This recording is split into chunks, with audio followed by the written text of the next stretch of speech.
생명이 약한 자의 승리하는 삶 2부 4. 눈의 기도와 훈련 네 번째. 시력의 훈련. 시력이 좋은 것이 반드시 영적이라고 할 수는 없을 것입니다. 시력이 좋은 사람들 가운데도 세상적이고 육적인 이들이 많이 있으며 시력이 나쁜 사람들 중에도 주님을 사랑하고 영적인 은혜의 삶을 추구하는 이들이 많이 있습니다. 시력의 저하는 자연적인 원인들, 눈을 사용하는 습관이나 육체의 기질적인 약점에 기인하는 면이 많이 있을 것입니다. 그러나 원래 약한 시력을 가지고 있다고 하더라도 눈의 적절한 기도와 훈련은 실제적인 시력의 회복에도 도움이 되는 것 같습니다. 나는 눈을 통한 기도와 영성 훈련을 시도했던 이들에게서 실제로 시력이 많이 좋아졌다고, 그래서 안경이 필요 없게 되었다는 이야기를 들었습니다. 시력의 상태는 사람들의 영적 상태를 잘 설명해 주는 면도 있습니다. 예를 들어서 젊은이들은 대체로 근시가 많습니다. 젊은이들은 대체로 생각에 있어서도 눈앞의 문제에 몰두하는 경향이 있으며 멀리 보지는 못하지요. 그런데 근시는 가까운 것은 잘 보이고 먼 곳에 있는 것은 잘 보이지 않는 증상입니다. 노인들은 반대로 원시가 많지요. 원시는 먼 것은 잘 보이지만 가까운 것은 잘 보이지 않는 증상입니다. 생각에 있어서도 노인들은 너무 멀리 보는 경향이 있습니다. 그래서 일어나지도 않을 일들을 미리 염려하고 걱정하지요. 오죽하면 노파심이라는 말도 있겠습니까? 쓸데없는 걱정이 많다는 것입니다. 젊었을 때는 이것저것 가리지 않고 움직이지만 나이가 들면 너무 이것저것 많이 생각하느라고 막상 가깝고 쉬운 것을 잘 보지 못하고 하지 못합니다. 이처럼 눈의 신체적인 상태는 영혼과 마음과의 관계성을 가지고 있습니다. 그러므로 영혼을 강건하게 하고 영혼의 눈을 강건하게 하기 위해서 육체의 눈을 강건하게 하는 여러 훈련들이 필요한 의미가 있는 것입니다. 이러한 훈련들을 눈의 강화를 위해서 할 수 있을 것입니다. 1. 평소에 안경을 끼던 분들은 안경을 벗고 평소라면 볼 수 없는 먼 장소의 어떤 사물을 바라봅니다. 눈을 조금 크게 뜨고 눈물이 나도록 그곳을 자연스럽게 응시합니다. 조금 지나면 갑자기 그 부분이 선명하게 보이게 됩니다. 물론 일시적인 현상이지만 이것이 되풀이 되면 시력의 회복에도 도움이 되지 않을까 싶습니다. 2. 눈을 강하게 깜빡입니다. 이것은 눈 주위의 근육을 강하게 자극하여 혈액순환이 잘 되도록 하기 위한 것입니다. 3. 손으로 눈과 그 주위를 부드럽게 마사지합니다. 이것도 역시 혈액순환에 도움을 위한 것입니다. 4. 눈을 크게 뜨고 좌우로 위아래로 강하게 움직입니다. 일종의 눈체조라고 할 수 있지요. 눈의 근육을 훈련시키는 것입니다. 이것을 5분 이상 반복하면 눈의 피로가 풀리고 강건해집니다. 5. 조금 떨어져 있는 책이나 글씨를 강하게 바라봅니다. 내 눈에서 빛이 나간다고 생각하면서 강하게 응시합니다. 점점 눈의 힘이 강해지는 것이 느껴지며 실제로 힘이 나가는 것 같이 느껴지게 됩니다. 6. 양 손가락으로 눈의 끝을 잡고 좌우로 조금 길어지게 합니다. 눈의 수정체를 길게 하는 것이지요. 근시일수록 수정체가 긴장해서 둥글게 된 것이 타원형으로 얇아지기 때문에 부분적으로 선명하게 보이게 됩니다. 이것도 반복할 때 눈의 긴장을 풀어주게 됩니다.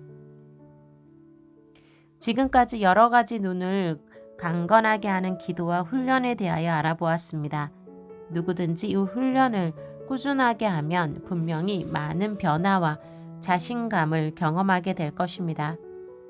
여러 가지 훈련의 방법이 있지만 그 중에서 가장 기초가 되는 것은 눈을 크게 뜨고 힘을 주고 바라보는 것이며 이를 통하여 눈물을 빼내는 것임을 기억해 두시기 바랍니다.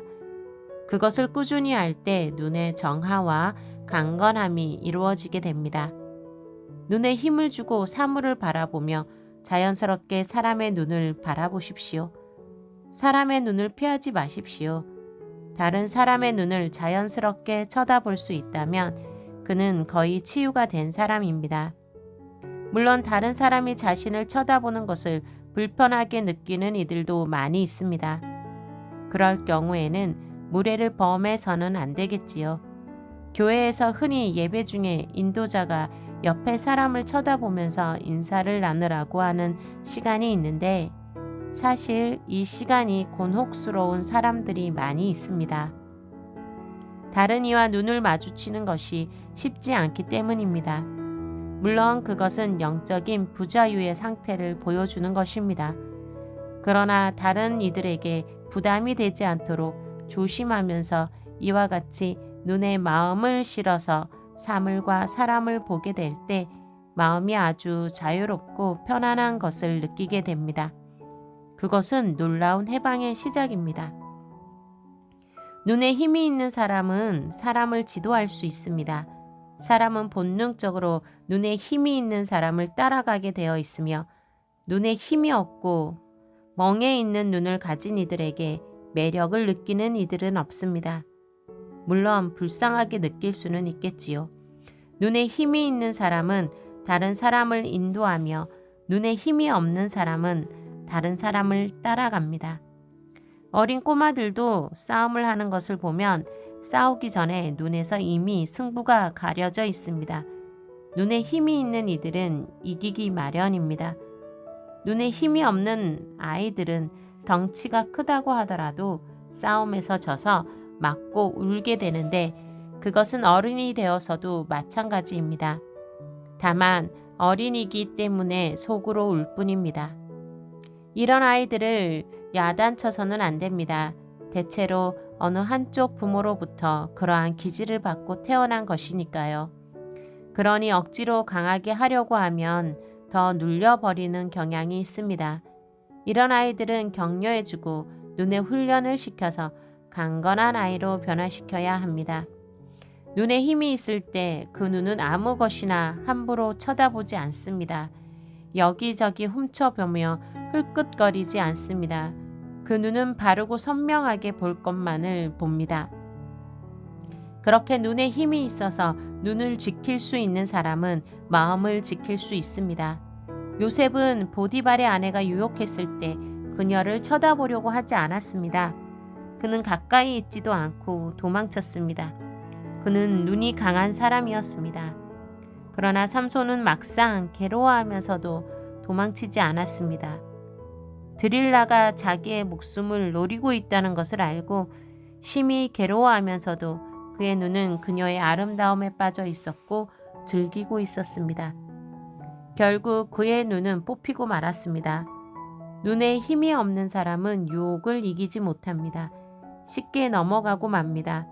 그러나 눈에 힘이 있는 사람은 생각도 강하며 유혹에도 쉽게 흔들리지 않습니다. 그러므로 모세처럼 온 세상이 그를 대적해도 눈이 흐리지 않고 힘이 넘침으로 승리로서 삶을 마치게 되는 것입니다. 당신이 이 책을 읽으면서 어느 정도 눈의 기도와 훈련을 시도하였다면 당신은 아마 많은 변화들을 경험하였을 것입니다. 불과 며칠만 하더라도 많이 자유를 얻게 되었을 것입니다. 눈에 힘이 생기고 시원하며 의지가 강해지고 자신감이 생겼으며 사람들을 대하는 것이 그리 힘들지 않게 느껴지게 되었을 것입니다. 물론 책을 읽기만 하고 훈련을 하지 않는다면 그러한 지식은 아무런 소용도 없습니다. 부디 꾸준히 훈련하여 계속 더 발전해 가십시오. 우리는 더 풍성하고 아름다운 곳으로 나아갈 수 있습니다. 당신의 눈을 잘 관리하십시오. 눈은 영혼의 등불이며 영혼의 입구입니다. 누구든지 눈을 잘 관리하고 훈련하면 영혼의 힘이 강건해질 수 있습니다. 태어날 때부터 강한 심령의 사람으로 태어난 사람도 있습니다. 세례 요한은 어릴 때부터 심령이 강하여졌다고 합니다. 누가복음 2장 80절. 그러나 어떤 이들은 어릴 때부터 심령이 약하고 고통을 겪습니다. 그것은 기질적인 면도 있으며 강압적인 부모에게 눌림으로 인한 환경적인 요인도 있습니다. 아무튼 현재의 상태가 어떻든지 자신이 강건한 사람으로 변화되기 원한다면 그것은 가능한 일입니다. 부디 눈을 훈련하십시오. 눈에 주님의 임재와 기름 부으심이 임하도록 기도하십시오. 주님께서는 당신의 눈과 당신의 영혼을 강건하게 해주실 것입니다. 당신은 새롭게 될 것이며 예전에 알지 못했던 해방과 자유를 경험하게 될 것입니다.